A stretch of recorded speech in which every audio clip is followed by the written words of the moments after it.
Hello dear students, welcome back to our YouTube channel Arya education classes for easy learning. So dear students, आज की इस video में हम discuss करने जा रहे हैं reproduction in organisms from NCERT book. Line to line discuss करेंगे हम यहाँ पे। और एनसीईआरटी बुक में क्या होता है कि जो सेंटेंसेस होते हैं थोड़े बहुत डिफिकल्ट लगते हैं हमें। बहुत सारे सेंटेंसेस ऐसे होते हैं, बहुत सारे मीनिंग ऐसे होते हैं जो हमें समझ में नहीं आते। वो क्या कहना चाह रहा है, उसका क्या मीनिंग है, ये हम समझ नहीं पाते।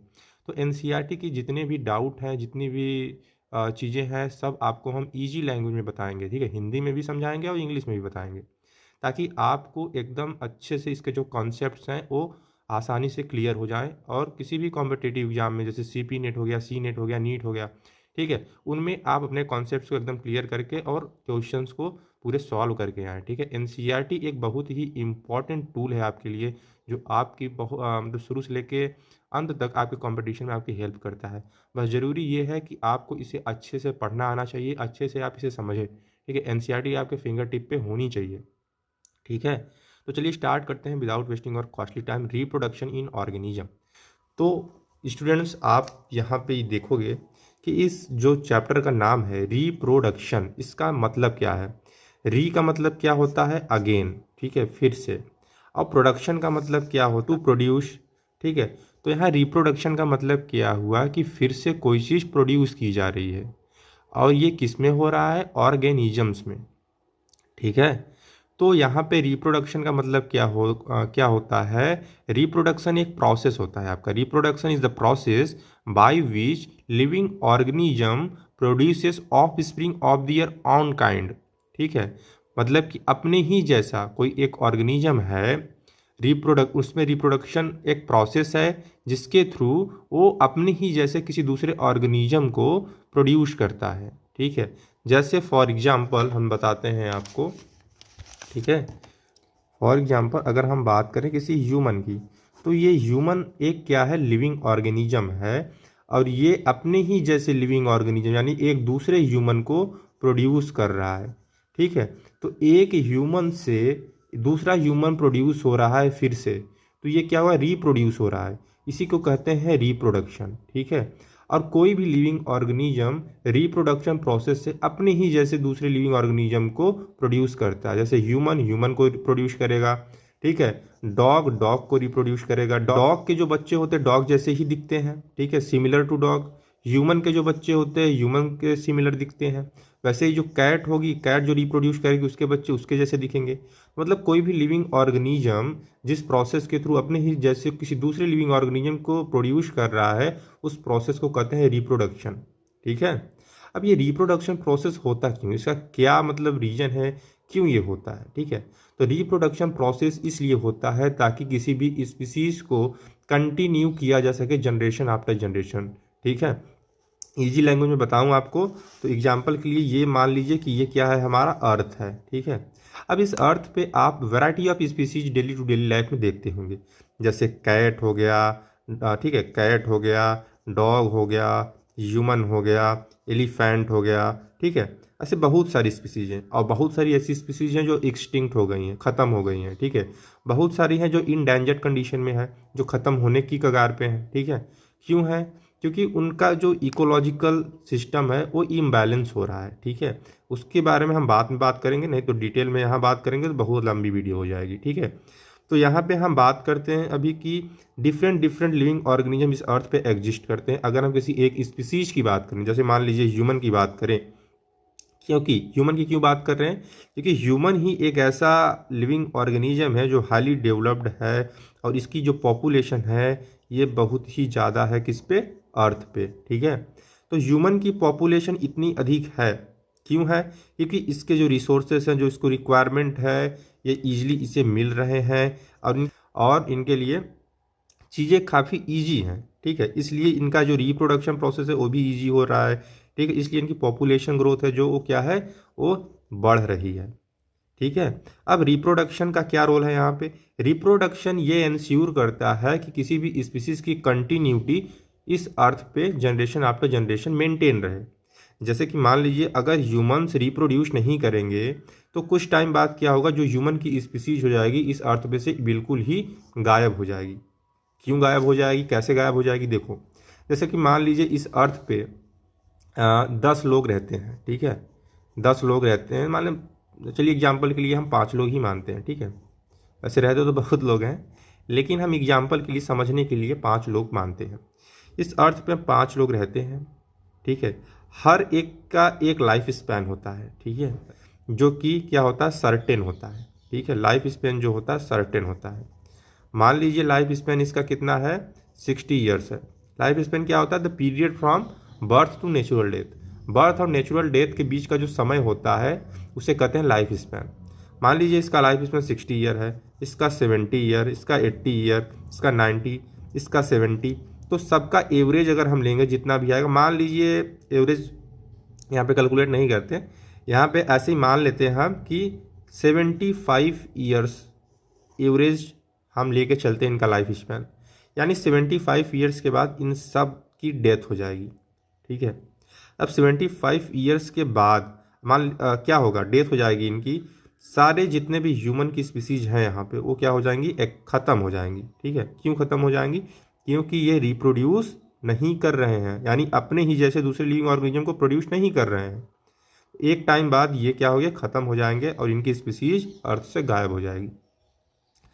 अब कुछ ऐसे ऑर्गेनिज्म हैं जो अभी एक्सटिंक्ट हो चुके हैं, तो इनमें भी यही प्रॉब्लम आई है कि उनके रिप्रोडक्शन प्रोसेस में बहुत ही ज़्यादा गिरावट आई है due to any condition, ecological imbalance and due to unavailability of resources, ठीक है। तो ये बहुत सारे कंडीशंस हो सकते हैं, तो रिप्रोडक्शन नहीं होगा तो स्पीसीज क्या हो जाएंगी, एक्सटिंक्ट हो जाएंगी, ठीक है। रिप्रोडक्शन ही इंश्योर करता है किसी भी स्पीसीज का continuity generation after generation. I hope आप समझ रहे होंगे। तो चलिए आगे पढ़ते हैं। तो ये तो था चैप्टर का नाम रिप्रोडक्शन, जो मैंने आपको बहुत ही अच्छे से समझा दिया है, ठीक है, क्योंकि बेसिक क्लियर होगा तभी आपको आगे की चीज़ें बहुत ही अच्छे से समझ में आएंगी, इसलिए मैं बेसिक पे ज़्यादा फोकस करता हूँ, ठीक है। चलिए लाइन टू लाइन पढ़ते हैं चीज़ें क्या कह रही हैं। Each and every organism can live only for a certain period of time, मतलब हर एक ऑर्गेनिज्म का एक सर्टेन पीरियड ऑफ टाइम है जिसके जब तक वो की लिव यानी जिंदा रहता है, ठीक है, एक निश्चित समय के लिए वो जिंदा रहता है। The period from birth to natural death of an organism represent its life span. The period from birth से लेकर नेचुरल डेथ के बीच का जो समय होता है उसी को क्या कहते हैं, लाइफ स्पैन कहते हैं। Life span of a few organism are given in figure, ठीक है, 1.1 अभी हम देख लेंगे उसको, ये फिगर की सारी बात की गई है, तो यहाँ छोड़ते हैं इसको, यहाँ चलते हैं, ठीक है। Between these two extremes are the lifespan of most other living organisms. You may note that lifespan of organisms are not necessarily correlated with their sizes. आप ये नोटिस करेंगे जो लाइफ स्पैन होता है किसी भी ऑर्गेनिज्म का, वो उसके साइज से कोरिलेट नहीं करता। जैसे कि क्रो और पैरट की बात की गई, क्रो और पैरट दोनों क्या होते हैं, सिमिलर साइज के होते हैं, लेकिन उनके लाइफ स्पैन में एक वाइड डिफरेंस देखने को मिलेगा आपको। जो क्रो की लाइफ स्पैन होती है वो 15 ईयर्स होती है, और वहीं जो पैरट की लाइफ स्पैन होती है 140 ईयर्स होती है। तो देखिए दोनों के साइज लगभग सिमिलर होते हैं, लेकिन उनके लाइफ स्पैन में इतना वाइड डिफरेंस है। वैसी बात करें मैंगो ट्री और पीपल ट्री की, तो मैंगो ट्री की जो लाइफ स्पैन होती है अराउंड 100 ईयर्स होती है, वहीं पीपल ट्री की बात करें तो अराउंड 2500 ईयर्स होती है, ठीक है। तो ये कुछ एग्जांपल से मैं आपको समझाना चाहता हूँ कि ये जो लाइफ स्पैन होता है ये साइज पे डिपेंड नहीं करता कि कोई ऑर्गेनिज्म अगर बड़ा है तो उसकी लाइफ स्पैन ज़्यादा होगी या छोटी या कम होगी। It does not depend on size, ठीक है। सिमिलरली अ मैंगो ट्री, वही मैंने एग्जाम्पल दिया आपको, ठीक है। नो इंडिविजुअल इज इमॉर्टल, इसमें कहा गया है कोई भी ऐसा लिविंग ऑर्गेनिज्म नहीं है जो इमॉर्टल हो, जो अमर हो, ठीक है, जिसकी डेथ ना होती हो। ऐसा कोई लिविंग ऑर्गेनिज्म नहीं जिसकी डेथ ना होती हो, एक्सेप्ट सिंगल सेल ऑर्गेनिज्म। ये लाइन इंपॉर्टेंट है, ये एमसीक्यू में आ सकता है, ठीक है। एक्सेप्ट किसको छोड़ के, सिंगल सेल ऑर्गेनिज्म को छोड़ के। सिंगल सेल ऑर्गेनिज्म जो है उनकी नेचुरल डेथ नहीं होती। क्यों नहीं होती यहाँ पे नेचुरल डेथ, मैं आपको एग्जाम्पल से बताता हूँ। ये जो सिंगल सेल ऑर्गेनिज्म होते हैं, मान लीजिए कि ये मैंने बना लिया एक सिंगल सेल ऑर्गेनिज्म, ठीक है। तो यहाँ पे क्या होता है, ये सिंगल सेल ऑर्गेनिज्म जब ग्रोथ करता है, ठीक है, ग्रोथ करेगा, ओल्ड होगा, मेच्योर होगा, तो जैसे ही ये ग्रोथ के बाद ओल्ड एंड मेच्योर हो जाता है तो इसमें क्या होता है, डिवीजन होता है, ठीक है, माइटोटिक डिवीजन होता है और माइटोटिक डिवीजन के थ्रू ये 2 डॉटर सेल्स में डिवाइड हो जाता है। क्या हुआ, इसकी नेचुरल डेथ थोड़ी हो रही है। नेचुरल डेथ होती है जब रिमेन बचते हैं, जैसे कि हमारी डेथ होती है तो हमारी डेड बॉडी बचती है, उसे हम बरीड कर देते हैं सॉयल के अंदर या फिर उसको जला देते हैं अपने अपने ट्रेडिशन के अनुसार। तो यहाँ पे क्या होता है कि सेल जो हो रहा है ये आगे जाके जब ओल्ड एंड मेच्योर हो जा रहा है तो ये ना इसकी डेथ थोड़ी हो रही है, ये डिवाइड हो जा रहा है। ठीक है, ये अपना डिवीजन करके 2 डॉटर सेल्स बना देता है। ठीक है, जिसको अब सेल डिवीजन में अच्छे से पढ़ेंगे कि सेल डिवीजन होता क्यों है। सेल डिवीजन वाले चैप्टर में आपको डिटेल में मैं बताऊंगा। ठीक है, what is the reason of cell division, क्यों सेल डिवीजन होता है आखिर। ठीक है, उसका भी एक रीजन है। ठीक है, तो ये क्या होता है कि जो सिंगल सेल होते हैं वो क्या करते हैं, ओल्ड मेच्योर होने के बाद दो अलग न्यू सेल्स में डिवाइड हो जाते हैं, ना कि उनकी डेथ होती है। तो यहाँ पे ये बहुत ही इंपॉर्टेंट है, इसलिए मैं बार बार फोकस करके आपको ये बताना चाहता हूँ कि no individual is immortal except single cell. ठीक है, तो यहाँ पे अगर एमसीक्यू में पूछ लेगा तो आपको ये ध्यान रखना होगा। ठीक है, why do we say there is no natural death in single cell organism, क्यों नहीं होता है वो मैंने बता दिया आपको। ठीक है, given this reality have you ever wondered how vast number of plants and animal species have existed on earth for several thousand of years, there must be some processes in living organism that ensured this continuity. इसमें कह रहा है कि बहुत सारे living organism, बहुत सारे species of plants, बहुत सारे स्पीसीज ऑफ एनिमल्स इस अर्थ पे हजारों सालों से हैं, एग्जिस्ट कर रहे हैं। तो क्यों कर रहे हैं, मतलब इसके पीछे क्या रीजन है कि एक समय बाद अगर इनकी लाइफ स्पैन, मतलब कहने का मतलब है कि अगर लाइफ स्पैन इनकी एक सर्टेन है कि इतने ही जीवन काल के लिए ये जिंदा रहेंगे, तो एक समय के बाद ये सब खत्म हो जाने चाहिए। तो लेकिन ये खत्म क्यों नहीं हो रहे हैं, तो there must be some process, कुछ प्रोसेस यहाँ हो रहा होगा, तभी एक के बाद एक नया पैदा हो जा रहा है। तो उसी प्रोसेस को हम क्या कहते हैं, रिप्रोडक्शन कहते हैं। There must be some processes in living organism that ensure this continuity, इस कंटिन्यूटी को कौन इंस्यूर कर रहा है, reproduction. Yes, we are talking about reproduction, something that we take for granted. ठीक है, तो चलिए देख, तो सबसे पहले जैसे कि फिगर 1.1 देख लेते हैं हम। कौन सा फिगर है, 1.1, जिसके बारे में फर्स्ट पेज पे बात की गई थी। इसमें क्या है, देखिए कई सारे ऑर्गेनिज्म दिए गए हैं और उनके लाइफ स्पैन भी दिए गए हैं। जैसे एलिफेंट का जो लाइफ स्पैन होता है 60 to 90 ईयर्स का होता है। रोज का लाइफ स्पैन 5 to 7 ईयर्स होता है। डॉग का लाइफ स्पैन कितना होता है, 20 to 30 ईयर्स होता है। बटरफ्लाई का कितना होता है, 1 to 2 वीक्स होता है। क्रो का कितना होता है, 15 ईयर्स होता है। बनाना ट्री का कितना होता है, 25 ईयर्स होता है। काऊ का कितना होता है, 20 to 25 ईयर्स होता है। पैरट का कितना होता है, 140 ईयर्स होता है। वैसे ही क्रोकोडाइल का कितना होता है, 60 ईयर्स होता है। हॉर्स का भी 60 ईयर्स ही होता है। फ्रूट फ्लाई से, जिसे ड्रोसोफिला मेलानोगेस्टर कहते हैं, इसका कितना होता है, 30 डेज का होता है। राइस प्लांट का कितना होता है, 3 to 4 मंथ होता है। ठीक है, टोटोइस का 100 to 150 year and banyan tree का कितना होता है, 200 ईयर्स। यहाँ पे आपको 2 एक्स्ट्रा याद करना चाहें तो कर सकते हैं। रेड रूट ट्री जिसे सिकोया भी कहते हैं, ठीक है, इसका 3000 to 4000 ईयर होता है लाइफ स्पैन। वहीं पीपल ट्री का देखेंगे तो 2000 to 3000 ईयर्स लाइफ स्पैन होता है। ठीक है, ये कुछ इंपॉर्टेंट लाइफ स्पैन थे ऑर्गेनिज्म को जो आपको याद कर लेने हैं। ये मैच द फॉलोइंग में आ सकता है। ठीक है, एमसीक्यू में। तो यहाँ पे अब पढ़ते हैं रिप्रोडक्शन के बारे में। ठीक है, सो स्टूडेंट्स अब फाइनली हम रिप्रोडक्शन के बारे में पढ़ने वाले हैं। ठीक है, तो रिप्रोडक्शन क्या है, reproduction is defined as a biological process in which an organism gives rise to young ones offspring similar to itself. हमने पहले ही बात कर चुका है इसके बारे में कि रिप्रोडक्शन एक ऐसा बायोलॉजिकल प्रोसेस है जिसमें एक ऑर्गेनिज्म अपनी जैसे किसी दूसरे ऑर्गेनिज्म को प्रोड्यूस करता है। The offspring grow, mature and in turn to produce new offspring. अब वही साइकिल बार बार रिपीट होती जाती है। जो ऑफ स्प्रिंग पैदा होता है वो भी क्या करेगा, ग्रो करेगा, मेच्योर होगा और अपने ही जैसे नए ऑर्गेनिज्म को प्रोड्यूस करेगा और फिर से वही साइकिल क्या होगी, रिपीट होगी। ठीक है, यानी ग्रोथ, मेच्योर एंड रिप्रोडक्शन की जो साइकिल है ये क्या हो रही है, रिपीट हो रही है। Thus there is a cycle of birth, growth and death. Birth होगा, ग्रोथ होगा, अपने ही जैसे किसी दूसरे ऑर्गेनिज्म को प्रोड्यूस करेगा, उसके बाद उसकी क्या हो जाएगी, डेथ हो जाएगी। तो बर्थ, ग्रोथ एंड डेथ एक क्या है, साइकिल में चल रहे हैं। Reproduction enables the continuity of the species generation after generation. इसके ऊपर हम डिस्कस कर चुके हैं कि रिप्रोडक्शन क्या करता है, स्पीसीज की कंटिन्यूटी को क्या करता है, इनेबल करता है generation after generation. You will study later in chapter 5 principle of inheritance and variation how genetic variation is created and inherited during reproduction। आप principle and inheritance and variation यानी chapter 5 में आप पढ़ोगे कि कैसे कोई जेनेटिक वेरिएशन क्रिएट होता है और इनहेरिटेंस होता है, ट्रांसफ़र होता है रिप्रोडक्शन के दौरान।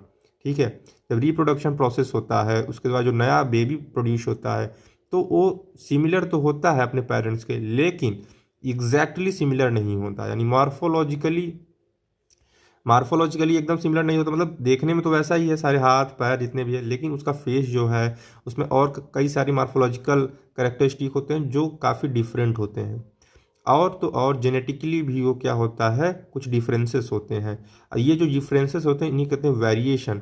अब वेरिएशन क्रिएट होते हैं जीन में, जो इसे कहते हैं जेनेटिक वेरिएशन। जब वेरिएशन कहाँ क्रिएट होंगे, जीन में, तो उसे कहेंगे जेनेटिक वेरिएशन। और ये जेनेटिक वेरिएशन क्रिएट होते हैं कब, during the cell division, during the reproduction. तो उसके दौरान जो होते हैं, इसके बारे में हम डिटेल में पढ़ने वाले हैं। कहाँ पे, चैप्टर 5 में principle of inheritance and variation में। ठीक है, तो वहाँ पे हम डिटेल में से डिस्कस करेंगे।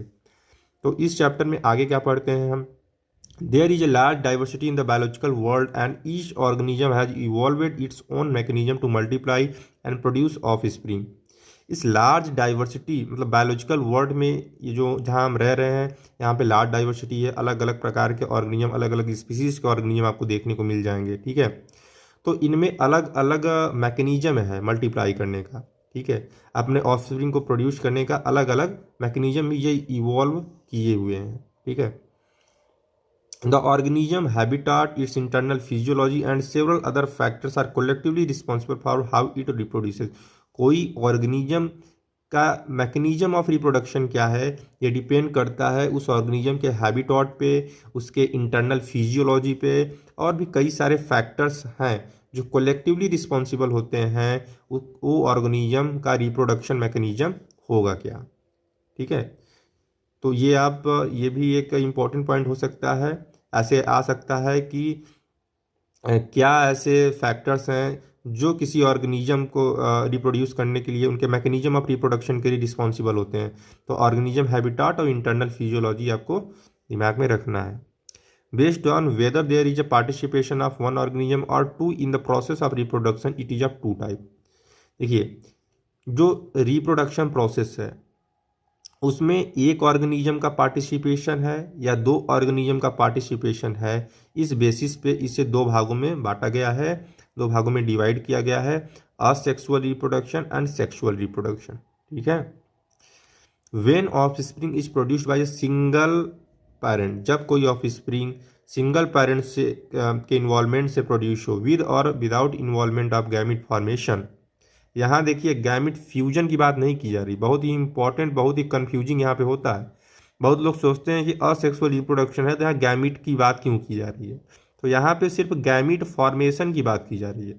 ठीक है, गैमिट फ्यूजन की बात नहीं की जा रही है। गैमिट फ्यूजन जो होता है, यानी जिसे हम सिनगेमी या फर्टिलाइजेशन कहते हैं, वो सिर्फ और सिर्फ कहाँ होता है, सेक्सुअल रिप्रोडक्शन में।